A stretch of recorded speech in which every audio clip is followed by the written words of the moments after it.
Bienvenue dans la Blue Chronique, l'émission dans laquelle on interviewe des gens aussi exceptionnels les uns que les autres. Aujourd'hui, j'ai l'honneur d'accueillir le Mich, patient expert de la sclérose en plaques. Sur ce, bonne vidéo. Mais du coup, avant de la commencer, est-ce que tu veux te présenter pour ceux qui ne te connaissent pas?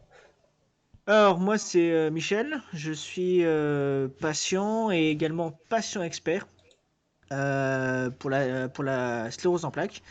Qu'est-ce qu'un patient expert? C'est un patient qui a été formé afin d'intervenir auprès des instances et des institutions et également formé à accompagner les autres patients et éventuellement des professionnels de santé. D'accord, c'est intéressant. Ouais, c'est très intéressant quand soi-même on est patient et qu'on veut s'investir dedans dans la maladie, parce que bah, qui mieux que les patients pour expliquer la maladie. Et c'est très enrichissant et on n'est pas les premiers à le faire dans la sclérose en plaques. Je Il y a eu vois. il y a eu le sida qui a été un des premiers à faire ça, hein, à impliquer les patients dans le parcours de soins des patients. Mhm. Donc non, c'est bien, ça se développe de plus en plus et c'est cool comme expérience. D'accord. Alors c'est une question que j'avais pas du tout prévue, mais du coup je l'ai sur le moment. Vas-y. Euh, Comment, pour ceux qui seraient patients de la CEP et qui voudraient être patients experts, comment ça se passe? Alors moi, j'ai été contacté par un organisme, par une association qui s'appelle la Ligue française contre la sclérose en plaques, qui m'ont proposé de suivre la formation de patients experts. En fait, après, bah, il y a plusieurs organismes, plusieurs associations, pas des organismes, c'est des associations auxquelles on peut se référer en général. Il y a une association de patients qui s'appelle Team CEP Warrior, qui eux recrutent des bénévoles ils ont un système de vraiment de 100% patients. Et ils font aussi ce qu'on appelle du parrainage. Donc c'est une autre façon de faire. Mais c'est des patients qui accompagnent d'autres patients. Donc sur le principe, c'est un peu pareil, c'est un peu ce qu'on fait. Mais eux, ils font ça via le parrainage en fait. Quoi comme L'association, parrainage, exactement? alors l'association c'est CEP Avenir, parce que je vais me faire rouspéter si j'ai des bêtises. Voilà, c'est les Team CEP Warrior, mais c'est CEP Avenir. J'ai ma caméra qui déconne, voilà. Et le parrainage, c'est-à-dire que c'est des patients qui ont un parcours déjà bien fourni, on va dire, qui sont aptes à aider d'autres patients. C'est-à-dire que c'est des patients D'accord. qui sont. C'est un peu comme les alcooliques anonymes, on va dire. Le parrainage dans les alcooliques anonymes. On prend cet exemple parce que bah, c'est des anciens alcooliques qui vont aider les nouveaux patients, on va dire. Et donc dans la CEP, c'est un peu pareil. C'est des anciens patients qui vont accompagner les nouveaux. Je vois, c'est sympa comme système du coup. Mm. C'est très novateur et ça marche bien. La demande est là, quoi. Et d'ailleurs, j'ai pas posé la question, mais ça aurait peut-être dû être la première que je devais poser. Mais qu'est-ce que la CEP du coup? La CEP, comme je le disais, on prend l'exemple d'un fil électrique qui serait dénudé. Le fil électrique, le cuivre, ce sont les nerfs, et la partie plastique qui entoure le cuivre, c'est la myéline. Et ton corps, en fait, ça attaque cette myéline en pensant que c'est un corps étranger, ce qui fait que ton nerf est à nu, et ça fait des courts-circuits. Et en fait, ces courts-circuits, ce sont les symptômes que les patients ressentent. Les symptômes sont divers et variés. Chaque patient a des symptômes différents. C'est ça qui est compliqué dans cette pathologie aussi. Et c'est Mhm. ça en fait la sclérose en plaques. Et parmi les principaux symptômes, on a la fatigue, on a des problèmes de marche, on a des pertes de mémoire, on a des troubles sexuels, on a des troubles urino-sphinctériens, des troubles aux yeux, enfin voilà, toutes sortes de symptômes qui donnent pas envie, on va dire. C'est sûr, ça te donne pas envie. Et si ce n'est pas trop discret, des quels symptômes t'es atteint toi personnellement? La la fatigue chronique, si tu veux, je me lève le matin, c'est comme si tu venais de passer 24 heures à faire un live. Même si je dormais 8 heures de sommeil, hein, je suis dans le même état que toi après 24 heures. Je vois. Des soucis de mémoire à court terme également. Ma femme n'arrête pas de me répéter les choses, ça la saoule.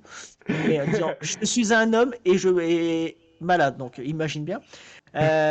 Donc voilà, j'ai le problème de mémoire à court terme. J'ai des douleurs qui vont et viennent. Ça Ah, dépend des jours. Il y a des jours avec, des jours sans. Qu'est-ce que j'ai d'autre? Bah, la fatigue, les douleurs et la mémoire, c'est déjà pas mal pour moi. En Ça espérant me quand même suffit, qu'il on y va dire. ait... En espérant quand même qu'il y ait plus de jours sans douleur qu'avec. Ouais, c'est variable. La douleur peut arriver, admettons, à 10 heures le matin et être partie à 11 heures. C'est ça aussi la magie. C'est, admettons, je me rappelle quand on était jeunes, on se faisait des béquilles. Tu sais, nous les garçons, on était très bagarres. On se faisait ce qu'on appelle une béquille. C'est un coup de genou dans la cuisse, ou un truc comme ça. Ah ouais, je vois. Tu vois ce que je veux dire? Et en fait, bah, j'ai cette douleur qui peut apparaître pendant 1 heure, 2 heures, 3 heures et partir comme elle est venue en fait. Ah ok. Ouais, quand même. Ouais, c'est ça, c'est la magie. Et du coup, est-ce que c'est difficile à vivre? Comme toute pathologie, j'ai envie de te dire, oui.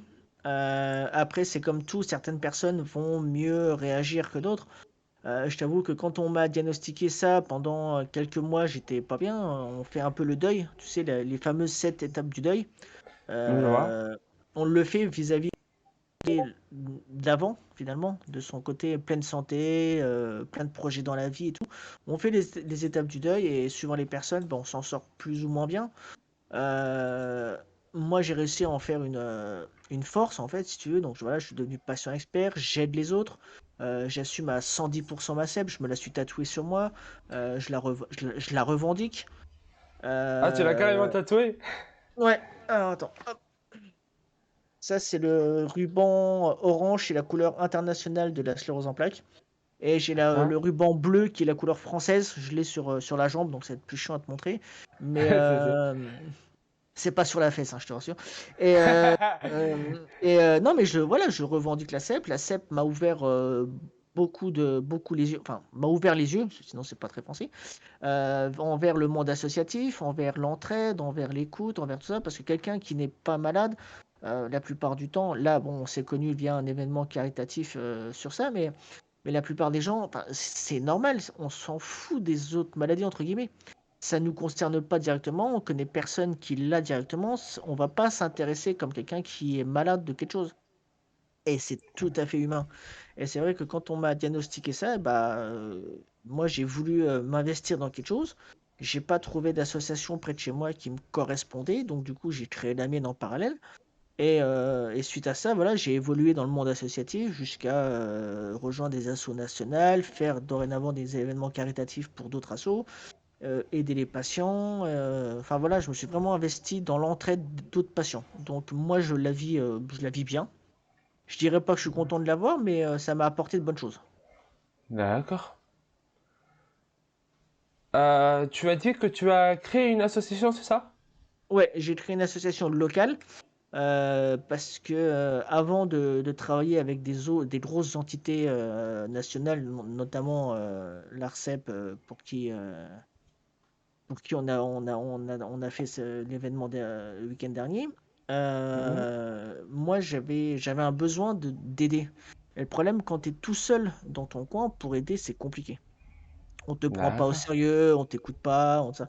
Mais quand tu interviens en tant qu'association, quand tu veux intervenir auprès des mairies, quand tu as besoin de quelque chose, tu as tout de suite l'oreille plus à l'écoute quand tu es une entité que quand tu es une personne seule, en fait. Je vois. C'était ce côté-là, en fait. Et du coup, cette association, elle est trouvable, internet ou... Mon association, c'est possible en Lorraine, donc avec le jeu de mots de la CEP, SE possible, tout attaché. En Lorraine, Ah, ok. je suis lorrain. Et donc ça s'adresse plus aux personnes par chez moi. Mais bien sûr, tout le monde peut me contacter. Si je peux aider par téléphone, toutes mes coordonnées sont accessibles facilement. Enfin, moi, voilà, je suis à 100% tourné vers les autres. Si je peux aider, on est là pour ça, on s'entraider. D'accord. Ah, Ah, je t'embête. Mais c'est vrai que enfin, c'est compliqué, ton rôle d'interviewer, surtout sur une pato comme ça, c'est vraiment pas facile, quoi. ben, je t'avoue qu'en plus, je connaissais pas du tout, ouais, avant l'événement. Et tu sais que c'est ça qui est hallucinant, c'est que peu de gens connaissent. Pourtant, ce qu'il faut savoir, c'est que c'est la première cause de handicap chez les jeunes après les accidents de la route, en fait. Si Ah tu ouais, enlèves quand les même. accidents de la route, ouais, c'est ça. C'est la première non traumatique. En fait, si tu enlèves tout ce qui est accident de la route, scooter, vélo, enfin tout ça, c'est la première cause de handicap chez les jeunes. Et pourtant, peu de gens, bah, toi le premier, bien évidemment, et c'est pas péjoratif ou quoi, mais c'est vrai que les gens s'intéressent pas, bah, c'est la première cause de handicap chez les jeunes. Ah Dans ok, les 18. bah... Et c'est pareil, c'est une maladie qui touche plus les femmes que les hommes. Trois quarts de femmes pour un quart d'hommes. Ah Je oui, me ça suis j'avais cru comprendre. Donc tu vois, j'ai choisi une bonne maladie où il y a beaucoup de filles, hein. Je me suis dit: «Tant qu'à faire, allons vers la maladie où il y a beaucoup de femmes». Mais c'est des stats que malheureusement on n'arrive pas à expliquer, quoi. On sait pas le pourquoi du comment, hein, donc il y a toujours des recherches qui sont en cours, d'où l'importance des recherches. Mm. D'ailleurs, attention si t'as une femme à ce que tu venais de dire. Non, j'ai bah, ma femme, oui, ma femme est, très présente, c'est bien d'en parler aussi parce que c'est ce qu'on appelle des aidants. Donc les aidants ont une place toute particulière aussi auprès des patients. Et moi, j'ai de la chance d'être entouré depuis le début avec ma femme. Pardon. Et c'est vrai que beaucoup de patients n'ont pas cette chance. Donc, c'est pour ça aussi que les associations prennent le relais pour accompagner, pour discuter, pour écouter les patients, quoi. C'est important. Ok. Du coup, est-ce que tu dois avoir un suivi médical régulier, Ouais. régulier à cause avec la CEP? J'ai une visite chez un neurologue tous les ans. Euh, enfin, voilà. Moi, mon cas est assez stable, assez lambda, on va dire. Pourtant c'est un grand neurologue réputé dans cette pathologie et tout. Et enfin, il me voit, il me tutoie, comment il va le père Michel? Enfin, tu vois, ça se passe super. Mais On parce va qu'en en plus, voir après. c'est parce qu'en fait, j'ai assez de recul sur la pathologie pour le prendre bien, tu vois. Et c'est vrai que les médecins au début, ça les choque que je puisse parler aussi facilement de ma patho. On discutait avec eux. Je dis pas des termes médicaux parce que j'ai clairement pas fait les mêmes études, mais d'avoir un patient en face d'eux qui comprend sa maladie et qui la vit à fond, les soignants sont pas habitués à ça en fait. C'est sûr. Doit y avoir beaucoup de pessimistes peut-être. Bon, peut-être pas pessimiste, mais Bah vis-à-vis des professionnels de santé, tu parles? non, mais par rapport à leur propre maladie, genre qui se lamentent sur leur sort ou qui, je sais pas comment Oui, dire. bah, la CEP, le problème de la CEP, c'est que c'est une saloperie, il n'y a pas d'autre mot, parce que tu as beaucoup de symptômes invisibles, dont la fatigue. Quand tu as 25 ans, que tu peux pas sortir parce que tu es trop fatigué, tu es trop épuisé, c'est même pas de la fatigue, c'est de l'épuisement. Tu vas pas en soirée, que tu vois de moins en moins tes potes, que t'es en repas de famille, tu trébuches et qu'on va se moquer de toi parce que tu tiens pas debout, qu'on te sort des choses comme moi à ton âge je faisais ci, moi à ton âge je faisais ça. C'est super compliqué à vivre. Ah, ah ouais, quand même. Ouais, ouais, ouais, c'est le ressenti d'énormément de patients, je dis même la majorité des patients. C'est ça, c'est le problème des symptômes invisibles. Quand tu es en fauteuil ou avec une canne, et il te manque un membre ou des grosses pathos qui se voient, on va pas venir t'embêter. On va pas venir te dire, moi à ton âge, blablabla, tout ça. Tu vois ce que je veux dire? Que Ouais, je vois. moi, tu me croises dans la rue, jamais tu peux penser, enfin, jamais tu vas imaginer que je suis en station de handicap et que j'ai des symptômes et ci et ça, tu vois. Après, si tu tombes d'un coup, je comprendrais qu'il y a quelque chose qui va pas, mais c'est sûr que Ah, mais si tu me vois tituber dans la rue, ça va être quoi ta première impression? t'es une personne normale. Et que je suis bourré. Peut-être pas. Tu vois ce que je veux dire? Je veux dire, un soir, enfin, on se connaît pas, hein, tu me vois tituber dans la rue. Enfin, moi le premier, hein, je veux dire, putain, le mec, il a trop chargé, il est fatigué, enfin, voilà, faut qu'il aille au lit. Et c'est ça le problème de la CEP, en fait, c'est que c'est invisible. Alors après, avec le dialogue et tout, tous les gens ne sont pas aussi méchants, on va dire, bien évidemment. Mais c'est vrai que enfin, c'est humain, attention, hein, moi je suis le premier, hein, bien évidemment, hein. Mais dans la famille et tout ça, c'est vrai que le problème, il est là, la famille, les amis, les proches, de faire comprendre le côté fatigue de la pathologie, les problèmes symptômes invisibles, c'est très, très, très compliqué. Après, dans l'exemple que tu as donné, moi, ça me concerne un peu moins, c'est parce que justement, je suis le premier quand je vois un bourré dans la rue à me demander s'il va bien, s'il a quelque chose ou quoi. Et c'est tout à ton honneur. Mais après, je parle d'une généralité, hein, bien évidemment, je ne mets pas tout le monde, je suis pas un Andy qui dit que tous les valides sont cons, hein, loin de là, hein. Mais j'en connais, c'est pour ça que je dis ça. Mais, Oui, c'est sûr. mais c'est ça en fait, c'est que le problème, enfin, on en va toujours au même, c'est dans cette patho, c'est là, on l'appelle la maladie aux mille visages, et c'est le côté, comment dire, côté invisible qui est le plus contraignant à mon sens en fait. Vu que le sujet il te concernait, est-ce que tu connaissais déjà l'ARCEP avant? Oui, oui, je connaissais, bah, étant très engagé associativement, je connaissais l'ARCEP. J'ai déjà discuté avec des représentants régionaux de l'ARCEP. Après, j'ai jamais vraiment côtoyé l'ARCEP, si tu veux. Je vois. Mais je connais leur existence, je sais ce qu'ils font, et oui, oui, bien sûr. Ils Et sont du très coup, présents dans le game de l'ARCEP. ok. Et quand tu as pu discuter avec leurs représentants, est-ce qu'ils t'ont appris des trucs que tu savais pas ou à propos Alors, de... on n'a pas parlé de la CEP en fait. Quand on se rencontre entre nous, si tu veux, parce que c'est des gens qui sont très impliqués aussi au niveau associatif, on parle pas d'apprendre ou quoi les choses. On est plus dans l'optique de savoir ce que les autres font pour éventuellement aider ou enfin comme n'importe quel assaut lambda en fait, si tu veux. D'accord, oui, je vois, c'est bon. Après, quand je rencontre d'autres patients, des amis, des profs, enfin des patients que j'ai rencontrés sont devenus de très proches amis et tout. Oui, là, on peut parler de symptômes, de blabla. Ça prend. Tiens, j'ai vu ça, t'étais au courant et tout. Mais c'est vrai que quand on se rencontre entre assos, c'est pas le premier dialogue qu'on a, quoi. On parle pas que de la CEP, hein. Et encore heureux, sinon ce serait pas forcément très amusant les conversations. On, on est bien d'accord. Comment as-tu pris connaissance de l'événement des Poussins Solidaires à Saint-Gel ou quelqu'un t'a contacté ou c'est un peu par hasard? Non, Twitter. Complètement par hasard, Twitter. Je suis quelqu'un d'assez connecté, on va dire. Et j'ai vu passer ça sur Twitter et c'est moi qui ai contacté bah, la responsable, la chef, on va dire. J'ai Hmm. plus son pseudo en tête. Bah, À Exangel, Saint-Gel? Exangel, voilà. Et je lui ai proposé ma participation en tant que patient expert, d'être dispo pour les autres streamers, dont toi, en l'occurrence. Et voilà, de me mettre à disposition des autres afin de se faire un événement. C'est top, c'est magnifique. Mais de parler, de faire connaître la maladie, c'est tout aussi nécessaire à mon sens. Je tiens à le dire aussi, c'est que dans la CEP, il y a pas, on n'en guérit pas encore. Voilà, on n'a encore pas trouvé le remède miracle. On a des soins qui permettent de nous stabiliser, d'éviter de faire des grosses poussées, voilà, mais on n'en guérit pas. Du coup, voyons voir, je suis dans la partie question des gens là. Donc, t'as Charlouse qui t'a posé deux questions. Est-ce que tu l'as depuis ta tendre enfance? Non, je l'ai depuis 9 ans. Je l'ai contracté un an après mon mariage, c'est-à-dire en 2013. Je l'ai eu D'accord.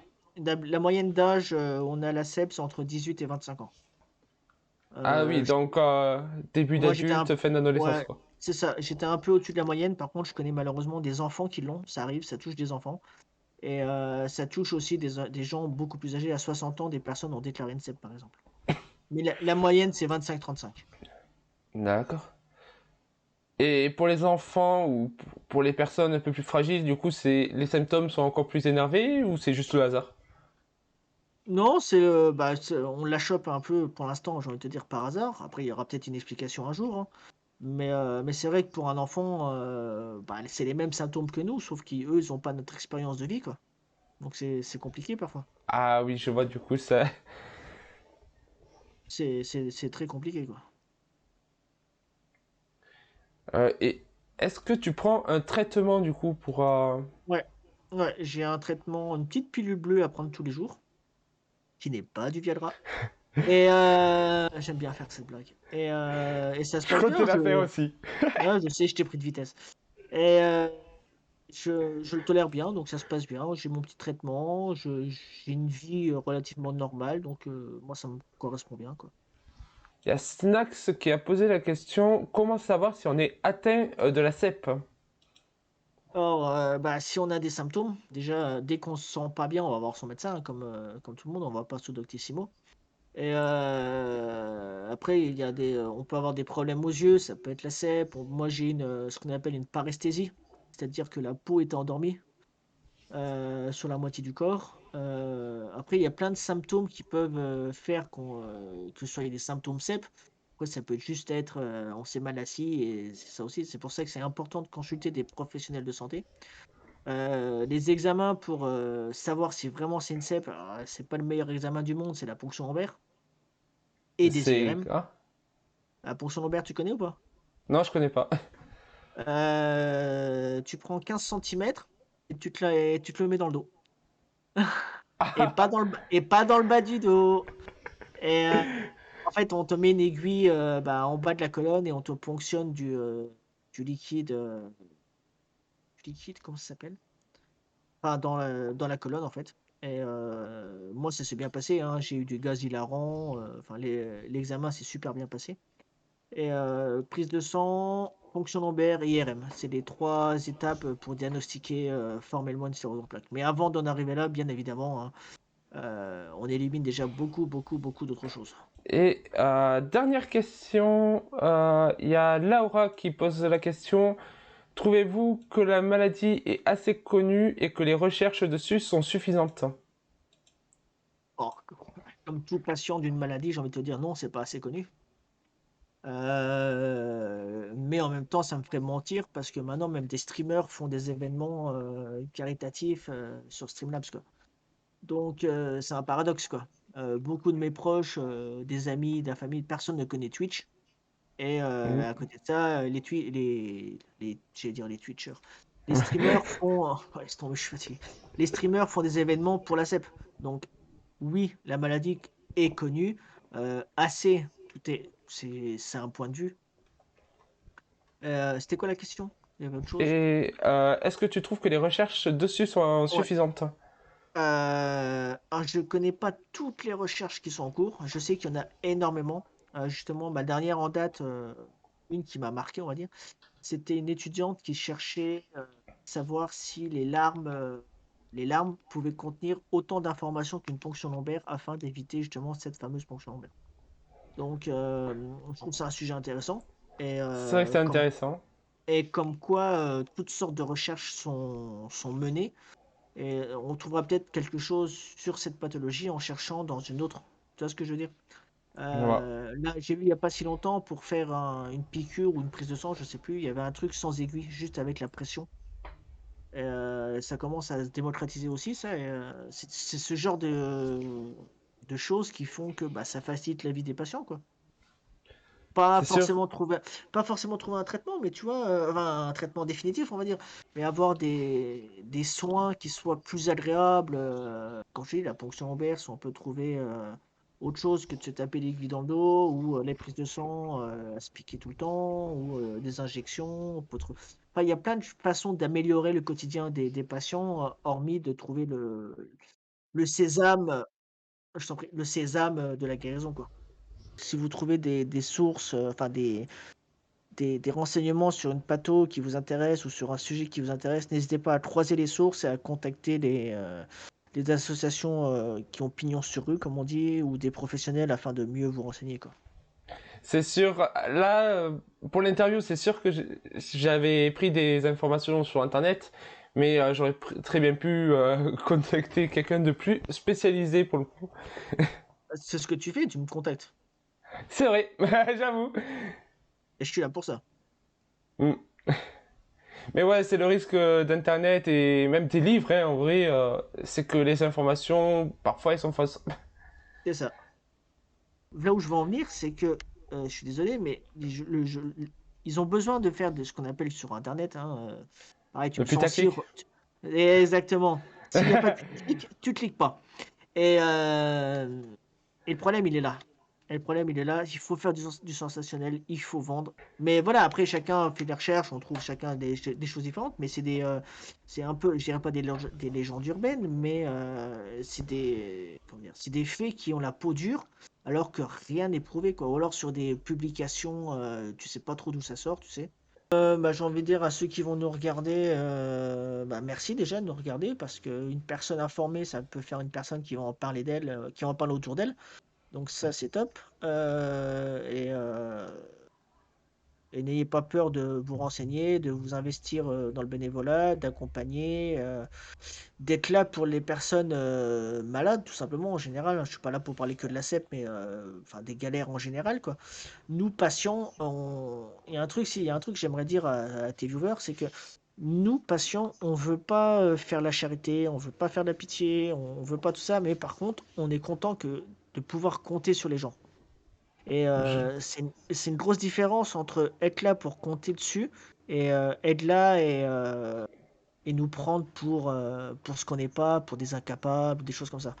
Donc voilà, si vous avez quelqu'un proche de vous qui est dans une situation de santé compliquée, soyez là pour lui, en étant quelqu'un de soutien, en sachant que cette personne est, enfin, que vous êtes là pour cette personne et trouver le juste milieu. Voilà, c'est ce que je veux dire, c'est important. C'est une très belle conclusion, j'aurais pas fait mieux honnêtement. Bah, Bah, j'espère merci. bien. Je suis pas sur expert quand même, non mais oh. C'est vrai, je suis con. Non, bah merci à toi. Merci à toi d'avoir accepté. Bah écoute, on est là pour ça, comme je dis, on est là pour faire parler de la patho et on est content que les gens, on est content que les gens en parlent quoi. Bah, tant mieux si ça peut vous aider. Bon, moi je fais pas du putaclic, donc ça cliquera peut-être pas. Mais Non, mais au moins t'as ta conscience pour toi et si ça marche, c'est que ça devait marcher. ouais, Bah après, tu peux mettre beau gosse en interview, hein, c'est pas du putaclic, c'est la vérité. c'est vrai. Non, bah écoute, non, mais merci à toi et merci à tes viewers d'avoir regardé cette vidéo. Là, j'avais totalement oublié de faire l'outro en vidéo. Donc voilà, c'est la fin de la blog chronique d'aujourd'hui. J'espère que vous l'aurez apprécié. Bye.